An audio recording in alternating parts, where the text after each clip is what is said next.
Well, good afternoon, everyone. Thank you for coming again for our Power Lunch series.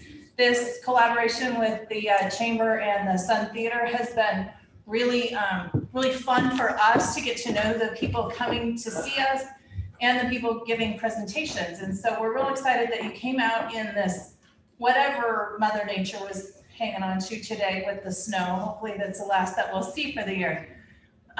So today's program is sponsored by Gothenburg Health. And they also sponsored your lunch that was served by Hogs Brew. So if you see some of them, yeah, thank you. Give them a holler and tell them how much you enjoyed it.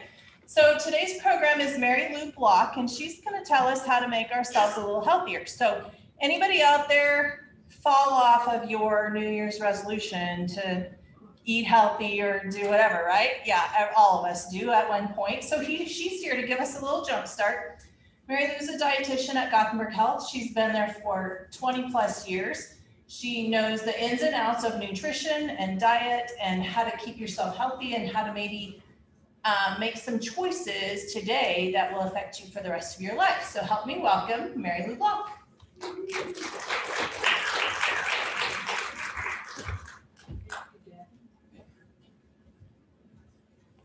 Well, thank you, Deb. That was, am I on? Okay, gotta turn something on here. Be smart. Okay, have to be smarter than the technology. So thank you, Deb. That was more credit than I deserve. So yeah, I've been doing nutrition for a long time, and I have worked at the Gothenburg Hospital as a consultant for a lot of years.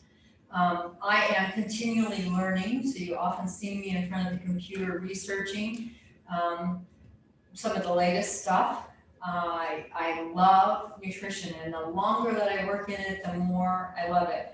I come from a Christian background, and so as a Christian, I have decided a number of years ago that it was a lot easier to cooperate with God than to fight against Him. And I think that goes in the world of our health as well. When we fight against how He's created us, it's a lot harder to be healthy. And so I want to share with you some of the things that I have learned about health, and so that to help you in your health journey. I'm not perfect, so I'm going to give that disclaimer.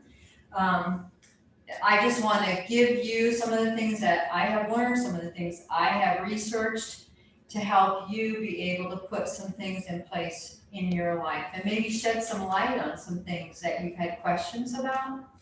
So I have a PowerPoint, and I am going to make the case today for your healthy lunch choice today is your healthy habit tomorrow. So I want to give you information that will motivate you to make a good lunch choice and give you a tool to help you evaluate your lunch choice and to cheer you on that you can do it. If people come to me and they ask me, well, what do I eat? I want to say, well, what's your lifestyle? What's your budget? What's your family situation? I don't know those things about you, and I can't make those decisions for you. So I want to see if I can give you tools that you will be able to take and put into your life. I am not food police, so you don't ever have to feel guilty about what you're eating from me. I just want to shed some light for you. So what are you putting in your mouth for lunch? Is it healthy? Does it matter, really? It's just one deep fried meal, one candy bar for dessert, right? What could be so bad about that? Well, in reality, Garfield, your lunch choice is your lunch habit, and your lunch habit is your health outcome. And your health outcome just happens to be your health destiny. So, what's your health destiny? Is it diabetes, heart disease, arthritis, hypertension, cancer, or maybe it's just a good health and a long life? If you take a peek at your family tree, you get an idea about what could happen. Oh, my lunch choice does matter. No excuses. And this cartoon says that what fits your busy schedule better? Exercising 1 hour a day or being dead 24 hours a day? I think we're all guilty of that, right? We just don't have time to be healthy. Well, health starts in a surprising place. Hippocrates said that all disease starts in the gut. That was a long time ago. But we are finding that that is very true. And I want to take you on a deep dive into your gastrointestinal tract to prove this point to you. So what is your gastrointestinal tract?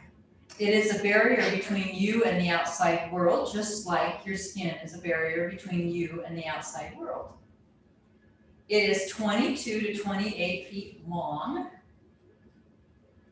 It has the absorptive surface of a doubles tennis court.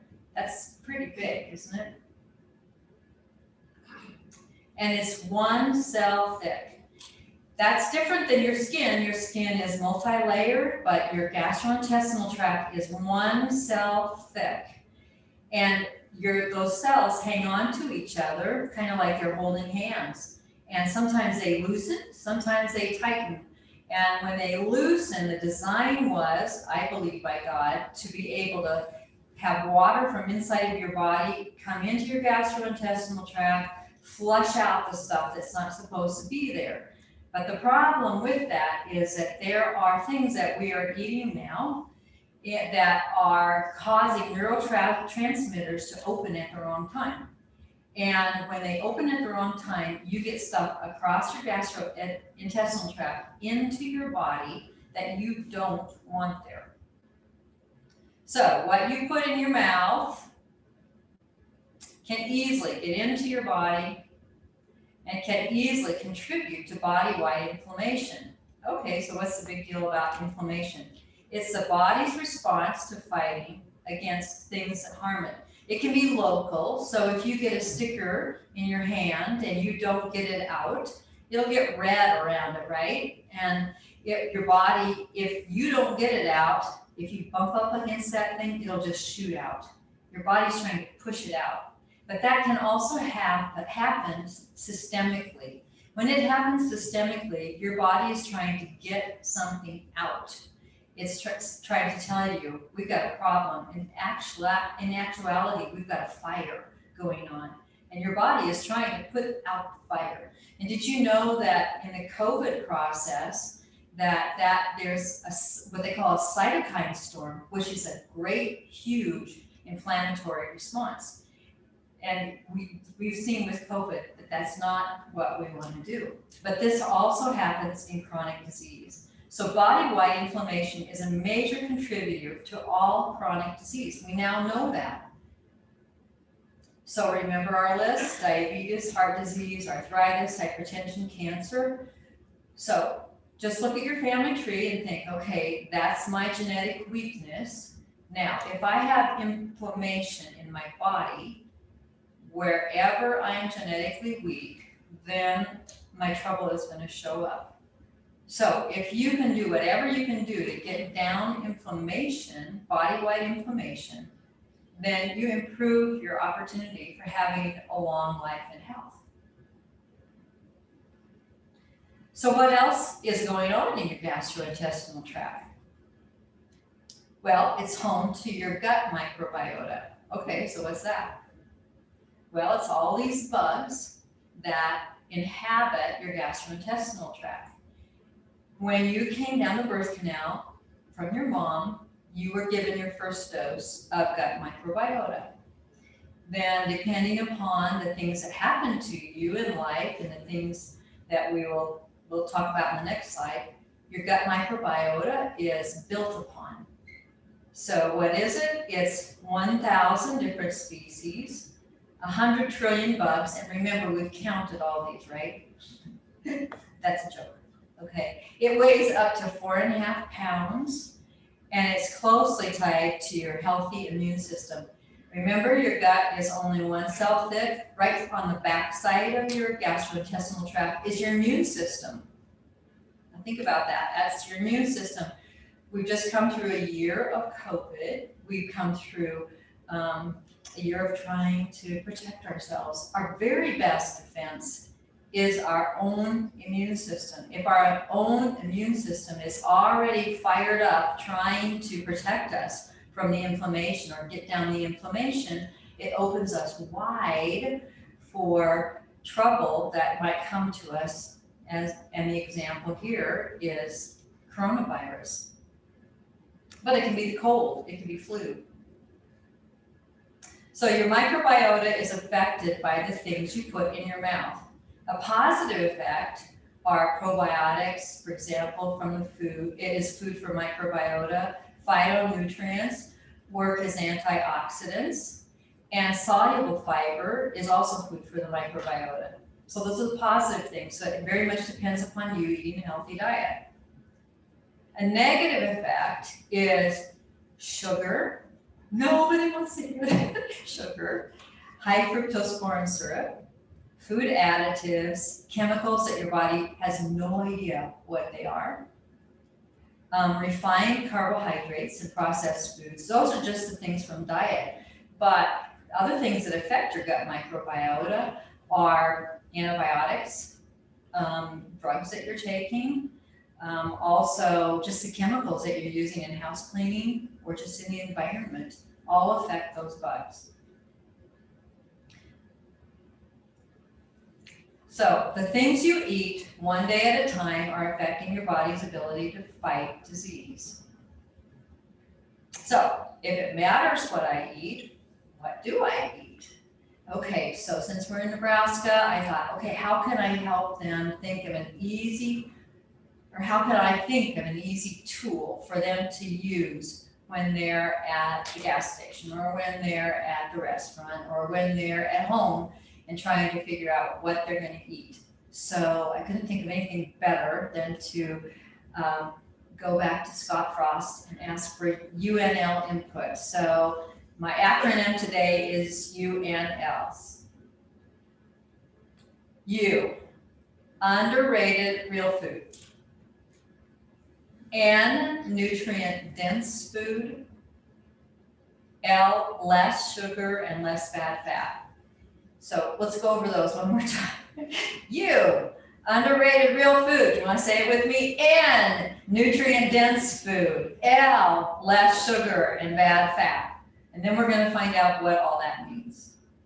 Underrated real food. What in the world is that? I thought all food we're eating is real. Well, here's a great definition. Did it walk on the ground? Did it fly in the air? Did it swim in the water? Did it grow in or on the ground? That is the definition of real food. If it doesn't do one of those things, it's not real food. It's an additive, it's a chemical, it's something that your body does not recognize.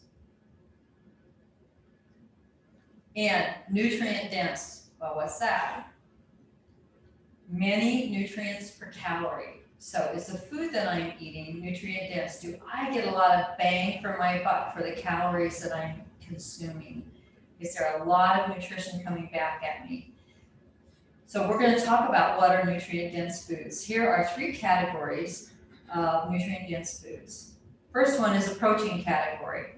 So we've got chicken, eggs, ground meat, cheese, milk, pork, salmon. Those are all nutrient-dense foods. Your body needs protein to maintain its muscle mass, and these are great things to include in your lunch. Fruit, that's not a big surprise. So per calorie, there's a lot of nutrients in fruit. You also find it in vegetables. These are particularly low-carb vegetables, but they are very nutrient-dense. You get a lot of phytonutrients, antioxidants, and vitamins and minerals in all of these foods, especially the antioxidants, phytonutrients are in the plants. But, so these are very nutrient dense foods. Notice that I didn't say grain group. Grains are not particularly nutrient dense. You get a lot of calories, but you don't get a lot of nutrients back for the number of calories. L, less sugar. Okay, whenever I say that, people, I can just almost see them like putting up invisible hands over their ears. But sugar is really a problem on a lot of different levels. I'm going to just show you a food label in the next slide. You notice that the second ingredients is sugar and corn syrup, and I don't know what food this is for, but if you look on the ingredients, you'll be able to tell what the major ingredient is by what is listed first. So this has got a lot of sugar and a lot of corn syrup. And remember, that's going to be hard on your gut microbiota. Where in the world is this? Okay, the first place that I think of that is the place you just have to get a hold of in your diet is the pop. And I know that that's a hard one to handle, but pop is chemical. It's all chemical and sugar. This is another hard one to handle, but there's a lot of sugar in some of the coffees that we're getting. And here's one that's kind of surprising. This is a fruit smoothie. And you would think, okay, this has got to be healthy. It's fruit, right? But when we take a fruit and we put a whole bunch of fruits in one place and then we blend it up, you can get a very high dose of sugar from a fruit smoothie. So if you're struggling with your weight and you have been using a lot of fruit smoothies, I would suggest to you the idea of backing off on the smoothie and just eating the food as it appears in nature. I want to tell you a little bit more about why that is. You won't be able to read probably the words besides these curves, but I want to explain to you what happens in your body with your blood glucose when you eat the 3 different macronutrients. When you eat when you eat carbohydrate, you see the first curve, the high curve.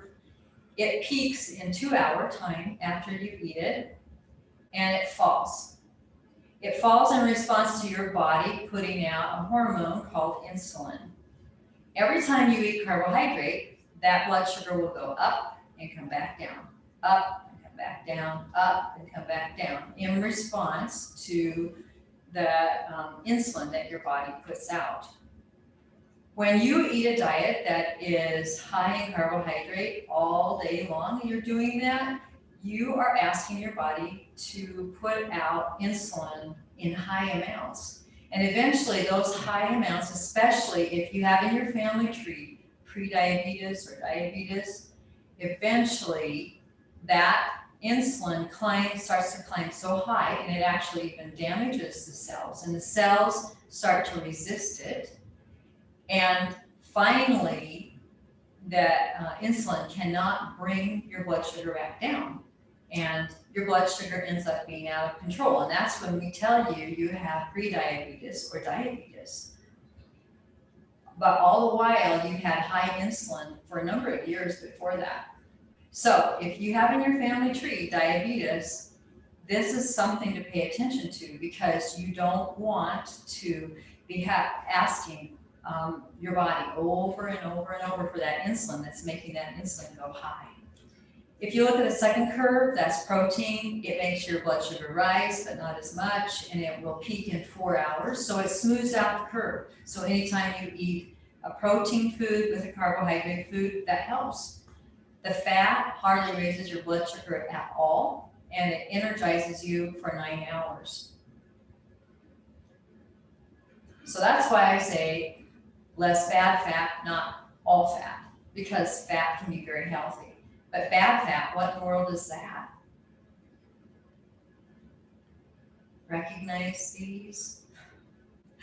I told somebody the other day that the Cool Whip is in that favorite potluck dessert that I love, that everybody loves, that is layered with pudding, you know, and cream cheese, and it's just so easy to make, and it comes out so wonderful, it tastes so wonderful, but it's a chemical, and it's bad fat.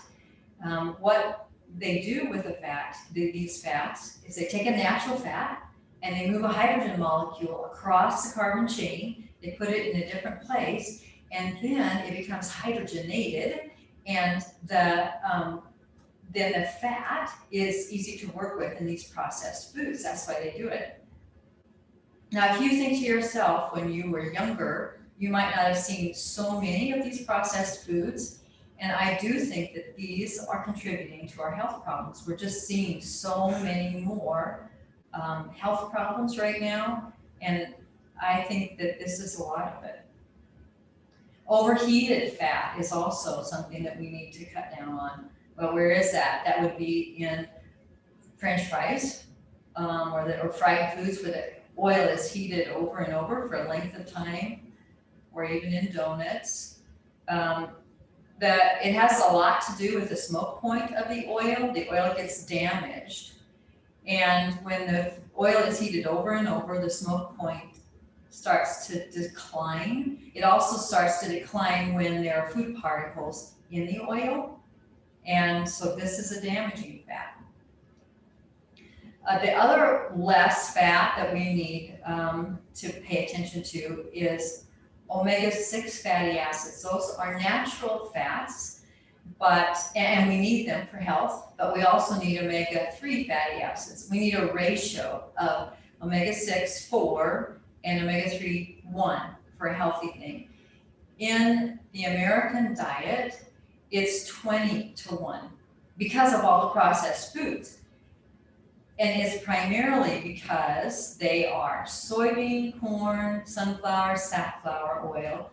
Those are the ones that we process out of the grain group, and they're cheap to make and they're cheap to use in all those processed foods. So that's why we have an abundance of them. An interesting thing is that it's also present in the salad dressings. So we take a salad, we think we're doing a great job, and then we douse it with a whole bunch of omega-6 fatty acids, because that's mostly what is in those salad dressings. So it becomes something that's not as great for us. So we might want to think about making our own dressing. There's the aisle with all the liquid oils. And we used to preach these. We used to tell you to eat these, right? And that's what's so hard about all this, isn't it? What we said once, now we're not saying. So remember the Huskers when you are thinking about what to eat. Underrated real food. Is the food I'm looking at real? And nutrient dense. Is it nutrient dense? Does it have a lot of nutrients per calorie? L, is it less sugar and less bad fat? Now, I'm also going to say to you, though, and I say this to my patients, you just have to get the cat skin. There's more than one way to skin the cat, right? So you don't have to be implementing this perfectly every day, but if your general direction is that you are moving in this, toward this goal of UNL, then you're doing a good job. But sure, there's days when, okay, you're going to have the French fries, or you're going to have whatever it is. You're in a social situation and you just need to do that, or it's a special occasion or whatever, that's okay. And that's why you have to be the one to implement your eating plan, because nobody can be the policeman for you. You have to set all of the priorities that are important to you. So what normal do I eat? Okay, let's think about this for dining out. Okay, here's a classic hot lunch. Have you ever had this? Fried chicken with gravy and mashed potatoes. Okay, so what could be wrong? It's chicken, right? We've heard chicken might be healthier for us. Well, the problem is it's breaded. We don't know what's in the breading, and it's fried. Gravy. We also don't know what's in the gravy.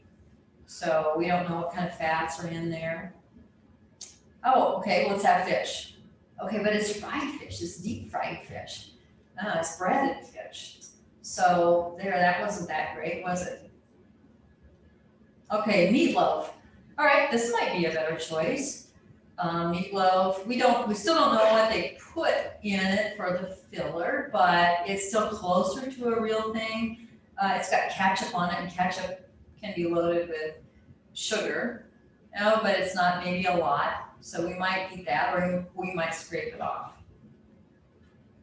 Oh, now here's an interesting thing. Here's a broiled chicken.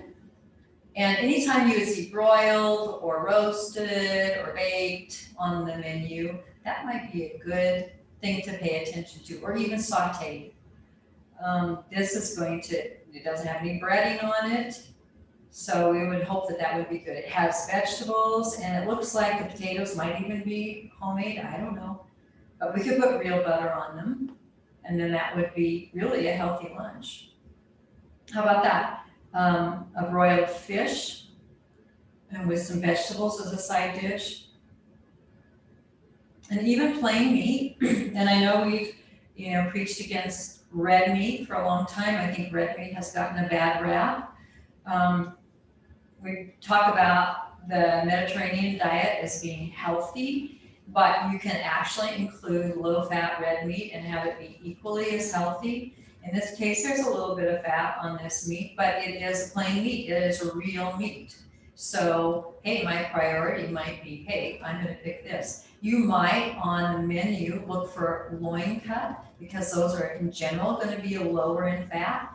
And I do think you can make an argument for animals that maybe are raised with not so much grain, I guess I should say, and I want to be careful when I say that, but there are certain ways that they're raised right now with the antibiotics and the hormones that I'm not a big fan of.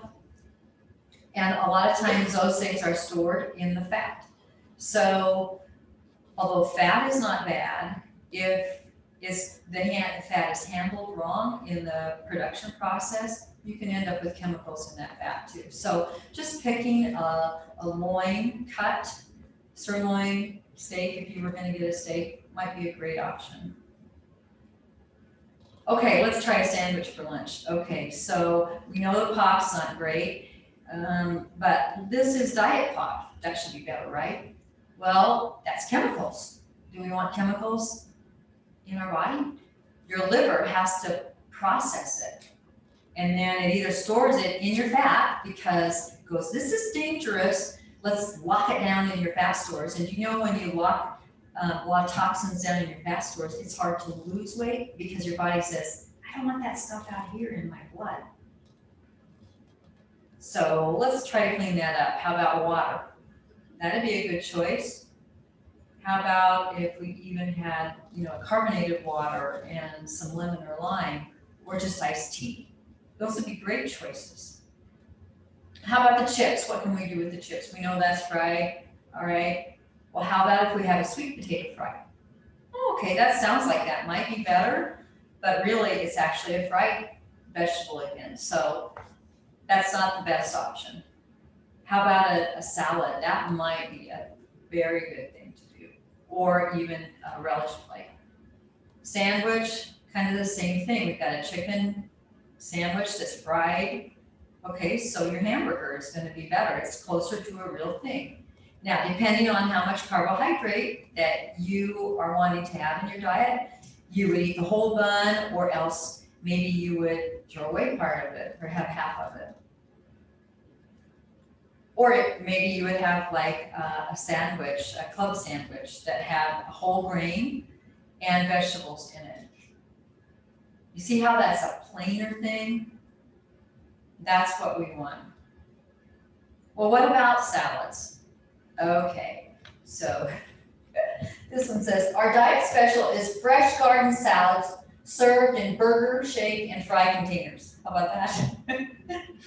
Okay, everything should be a salad, right? Well, not exactly, but here's a classic salad bar. Okay, this should be safe, but okay, if we go there, we have to have our eyes open because not everything on the salad bar is the perfect food, and let me show you why. Most of the salads are mixes that are purchased because they don't have time to sit and do everything from real food. So you've got chemicals. They probably have some sugar in them. You just don't know what's in it. So, speaking of sugar, the other thing that's on a salad bar is plenty of desserts very often. And if you're trying to cut down on the sugar, just be careful of that part of the salad bar. Just remember, simple is the best. But speaking of desserts, stressed is desserts spelled backwards. Did you know that? Yeah. Okay, the finish line, desserts, we all do kind of want something sweet at the end, right? So fruit is a great option. Dark chocolate, like an 80% chocolate. Or even, here's an interesting thing. This is a keto fat bomb. Okay, let's go on introducing the homemade lunch. Okay, anything left over. So cook twice, or cook once, eat twice. And I know some of you said, well, we're tired of leftovers. I don't do leftovers. And I understand, and that is hard. So I did give a list of other protein options out on the table of things that maybe you could think about including as options. But even if you're not taking your whole lunch, can you add to your purchased lunch that you bring back to your desk? Can you take a salad and add it to your meal? Think about a salad in a jar or fresh vegetables and dip. So now I'm going to move over to the table because we're going to do a little bit of fun stuff to finish up. Remember how I said that the salad dressings that we get are very high in omega-3 fatty acids or omega-6 fatty acids. So if you make your own, you can put in the oil that you want. I've given you several recipes using olive oil, and I just wanted to show you, this does not have to be a hard thing. I have all of my ingredients prepped, and I'm just going to stick it in my Vitamixer. This is the vinaigrette recipe, the cider vinaigrette recipe. So I've got my oil.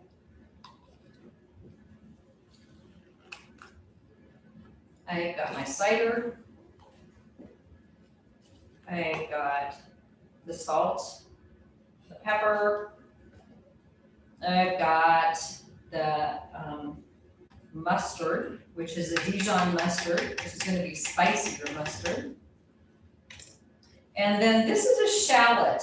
And I don't know if you guys have ever used a shallot in cooking. You can get these at Peterson's, and it's in the onion family. The onion family actually has a chemical in it called allicin that is converted to alanine when you start chopping it up.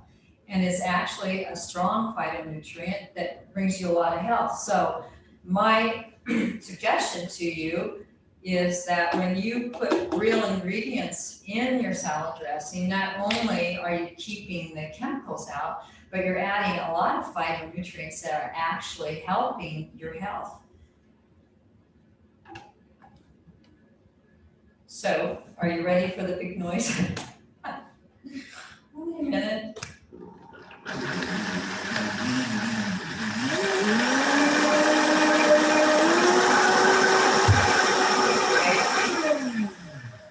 And that's it. So that's not a real big complicated thing. The hardest part is getting ready. So now I'm going to move down the line here a little bit and just talk about that. So getting ready for your week involves a lot of vegetable prep, and that's the hardest part. So you want to equip yourself probably with a salad spinner. I don't know if you have one of these, but it's a great little tool that once you wash off your leafy greens, then you can spin it dry a little bit and then lay it out on paper towels or towels and pat it dry. Because you don't want to put it away wet. When you put it away wet, then you're going to get mold and mildew and stuff growing on it. It's going to start to deteriorate. Mold will come right away, but it'll just start to deteriorate. The bacteria will.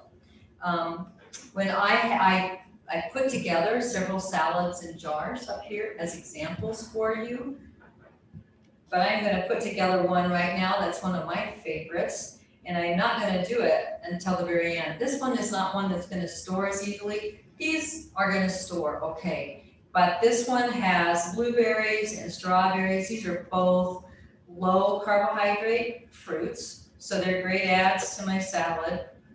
This one is feta cheese, and I'm going to stick that in there. And then walnuts are high in omega-3 fatty acids. If you take a walnut, or if you take all your walnuts and you dump them into salt water and you let them soak overnight, you take them out, rinse them in the morning, and then put them back into your oven on a low temperature and let them dry out again, they puff up and they're easier to digest and they're very crunchy. So I'm going to add those. And then my last thing on this particular salad, which is one of my favorites, is spinach. And I have in my spinach bag, at the bottom of it, I have a paper towel because after I rinsed and dried my spinach, I put it into a plastic bag with a paper towel that was a little bit damp to catch the rest of the moisture and to keep it from drying out. But I'm gonna, put in plenty of spinach. So there's my other salad in a jar. It doesn't have to be in a jar, remember? It could just be in a plastic bag. But then I want to talk to you just a little bit about the greens. Why are greens important? All of these greens, and I made a list of them for you on your paper. Kale, spinach, arugula. These are all cruciferous vegetables, and cruciferous vegetables contain, again, a lot of phytonutrients. They contain B vitamins, A, C, and K, and you know that vitamin K actually helps to get the calcium from your supplement into your bones rather than into your bloodstream. So if you're doing kale, remember to take off the little ribs. If you're doing your vegetables, you've got them prepped, remember this only takes minutes once you've got them prepped. But the tricky part, of course, is getting them prepped. So that's where I suggest that everybody gets into the action, and dads, don't go to the back room, take your kids there because you're teaching them how to work and you can have fun together. So remember, today we have seen that your healthy lunch choice today, or your lunch choice today is your healthy habit, and your healthy habit becomes your health destiny. So this little girl would like to remind you to use the UNL acronym to remember how to pick your lunch. And actually, I think she looks a little worried that you will forget, but really, I think she might be worried about the football season.